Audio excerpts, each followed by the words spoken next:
নমস্কার বন্ধুরা, বর্ণব্যঞ্জন কিচেনে স্বাগত। আজ রান্না করব পুষ্পান্ন।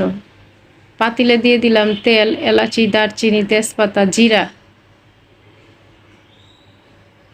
আদা কুচি দিলাম, জল ঝরানো গোবিন্দভোগ চাল দিয়ে দিলাম,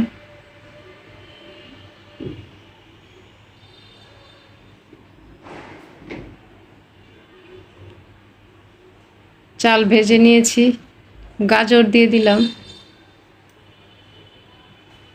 পরিমাণ মতো জল দিলাম, লবণ দিলাম, আলাদা কড়াইয়ে আলু ভেজে নিব, সয়াবিন ভেজে নিব,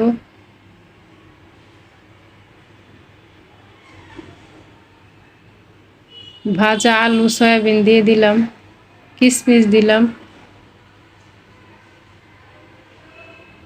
কাঁচামরিচ দিলাম, কাজু বাদাম কাঠবাদাম দিলাম। ঢাকনা দিয়ে মৃদু আঁচে 10 মিনিট রান্না করব। 2 চামচ ঘি দিয়ে দিলাম,